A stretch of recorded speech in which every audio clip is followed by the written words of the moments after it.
Bonjour Kitri. Bonjour Christine. Est-ce que tu pourrais nous donner quelques éléments de ta bio, de ton parcours, de ce qui fait que tu en es là où tu en es aujourd'hui, s'il te plaît? Tac. Je suis maman de 4 enfants, 4 garçons, j'ai 37 ans et depuis une bonne quinzaine d'années, j'essaye de donner du sens à ma vie et de faire en sorte que chaque pas que je fasse ait un sens qui soit cohérent par rapport à mes convictions. Comme mon nom l'indique, je suis d'une famille plutôt de centre droit, traditionnelle, plutôt catholique. Et j'ai passé un certain nombre d'années à comprendre d'où je venais déjà, et puis à m'ouvrir en fait sur d'autres personnes qui ne sont pas forcément des créateurs d'entreprises, qui ne sont pas forcément de centre droit, qui ne sont pas voilà. Donc j'ai après une école de commerce assez classique, j'ai essayé de trouver un travail dans lequel je m'épanouisse et qui participe au monde tel que je veux qu'il advienne. Et donc j'ai travaillé pas mal avec des associations, des ONG, plutôt dans le domaine de l'environnement. Et pour moi, c'était un choc impressionnant. Voilà, je discutais avec ces personnes qui détiennent des vérités importantes sur l'état du monde, de la planète, sur ce qu'on fait de nos biens communs, ce qu'on fait de l'eau, ce qu'on fait de la terre, ce qu'on fait de la nourriture, de tout ça. Et voilà, j'ai commencé à travailler avec ces personnes-là qui n'étaient pas du coup de mon cercle d'origine. Et j'ai appris à leur contact beaucoup de choses et on s'est entraidés les uns les autres à... eux m'apportaient une connaissance auquel j'avais pas accès et moi une façon de dialoguer et de convaincre d'autres personnes que ces sujets-là étaient importants. Donc à ce moment-là, je travaillais par exemple pour Max Havelaar sur le commerce équitable avec les Amis de la Terre, contre les brevets sur les semences. Ensuite, et aussi sur les énergies renouvelables avec Greenpeace. Bref, toutes ces personnes-là qui ont un vrai savoir et qui ont du mal parfois à le communiquer et à faire en sorte que d'autres personnes les rejoignent parce qu'elles ont un message qui peut faire peur. Et du coup, le sentiment de ne pas se faire entendre cristallise des angoisses, qui cristallise de l'agressivité. Et donc du coup, voilà, comment est-ce que, ensemble, une fois qu'on a ces connaissances-là, on fait en sorte que des personnes, qu'elles soient consommatrices ou salariées d'une entreprise, intègrent ça aussi dans leur façon d'être et façon de faire. Et donc grâce à elles, grâce à ces associations, j'ai compris qu'il y avait des choses qui n'allaient pas et que déjà, la première chose que je pouvais faire, c'était de tout simplement, cette petite goutte d'eau que je représente dans l'océan de l'humanité, travailler sur mes actes d'achat et donc de faire évoluer ma consommation au jour le jour en disant voilà, ça c'est quelque chose, en tout cas moi j'ai la main dessus et donc du coup comment est-ce que par les fringues avec lesquelles j'habille mes enfants, la nourriture avec laquelle je nous nourris les uns les autres, comment est-ce que je peux induire d'autres façons de faire. Pareil pour l'électricité, pareil pour la banque. Voilà, qu'est-ce que je nourris en fait avec mon petit portefeuille, qu'est-ce que je nourris comme société qui advient. Et puis ce milieu associatif étant assez politisé, plutôt vert, gauche, extrême gauche, anarchiste, m'a donné le goût en fait de m'engager en politique. Mes origines sociales auraient voulu que je m'engage à droite, dans un parti de droite. Et puis je me suis dit en fait non, j'ai pas envie de me couper de la moitié de l'humanité en étant à gauche ou à droite. J'ai envie de choisir un endroit où je peux continuer à travailler avec ces personnes qui créent des entreprises et d'autres personnes qui créent, qui donnent du sens à tous ces biens communs. Et donc du coup j'ai choisi le centre. Le parti à l'époque qui s'appelait l'UDF, qui était le parti de François Bayrou. Et comme ça, j'ai pu continuer à avancer avec les uns et les autres au sein d'un parti politique. Donc pendant 6 ans, j'ai été engagée dans ce parti politique. J'ai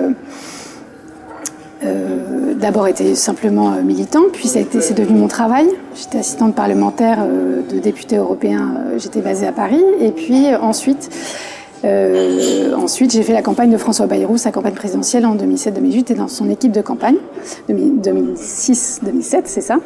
Et puis voilà, et est né le mouvement démocrate qui était un fabuleux espoir de faire naître une troisième voie politique.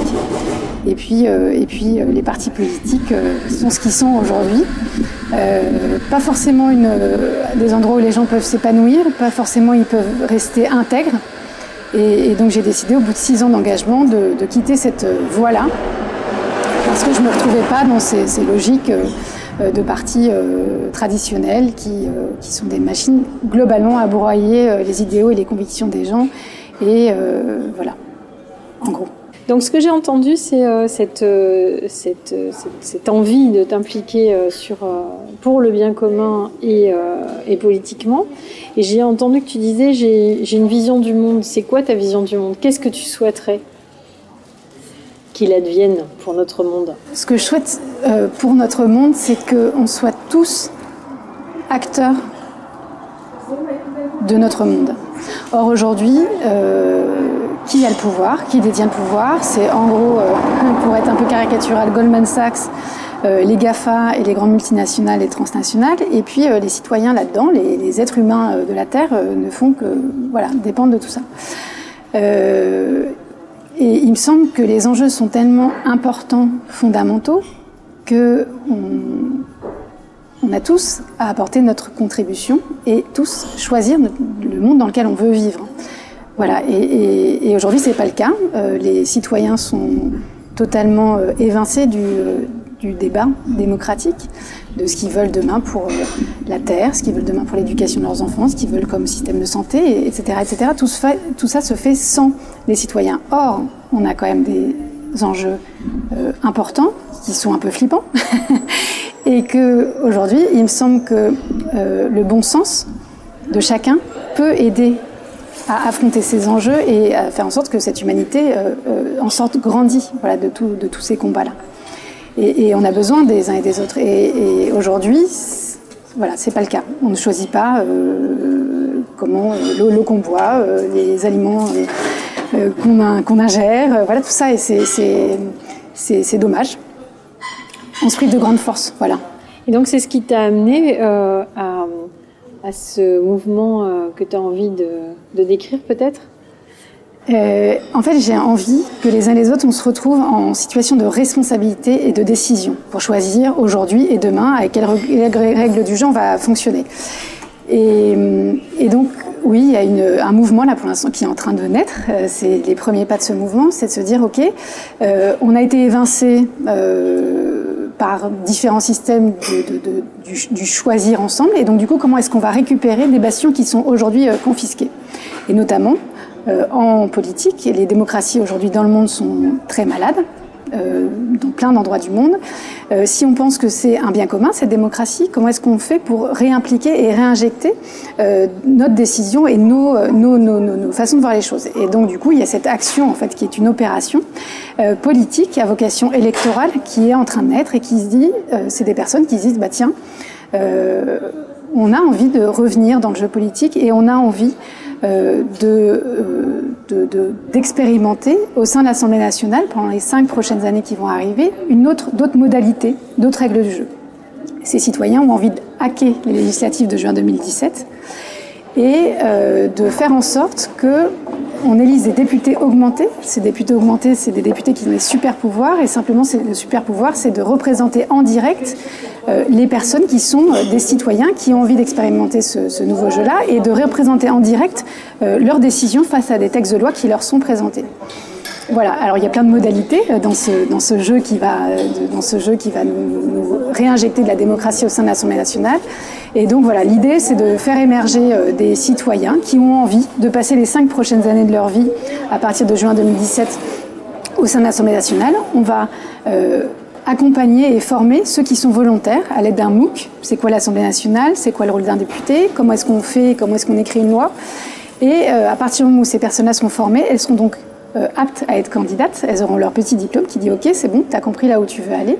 Et à la fin, il y aura un tirage au sort parce que finalement, peu importe qui y va, il faut y aller. Et donc, on va tous se mettre en mouvement pour porter ces personnes-là au sein de l'Assemblée nationale.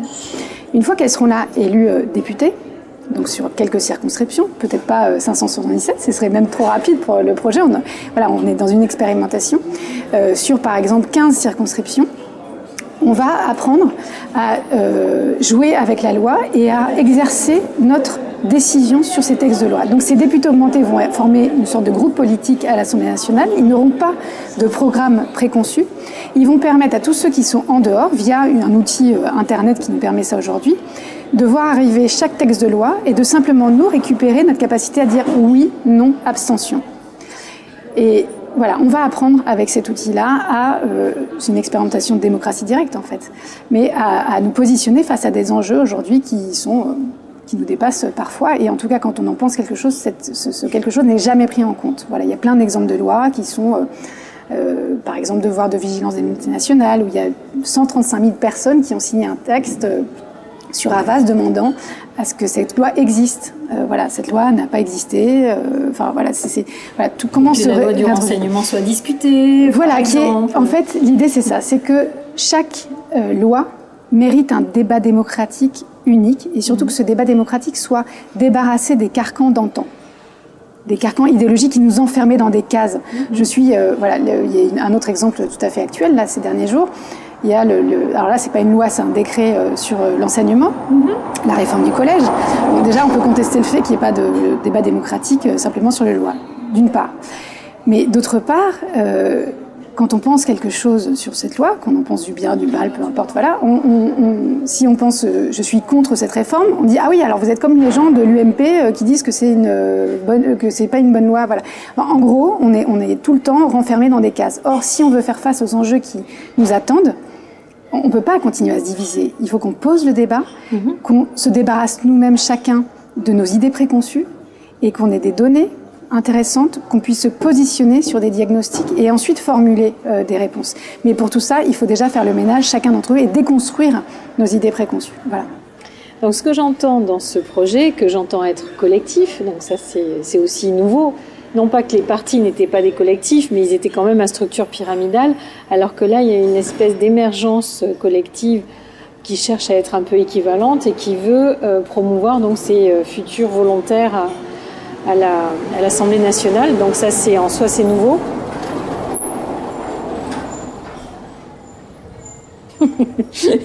Et donc à partir de ça, c'est ce que tu veux aussi, enfin ce que toi tu présentes, mais que les autres personnes veulent aussi, c'est qu'on sorte la politique de son carcan politicien en fait.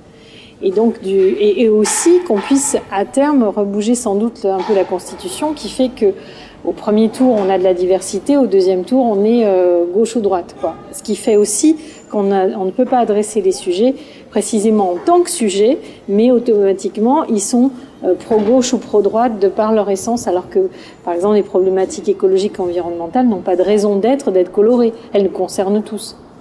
Donc c'est un peu ça que tu essaies d'apporter, c'est de remettre la responsabilité politique, l'engagement politique à la portée de chacun, à la responsabilité de chacun, et de refaire démocratie, c'est ça ?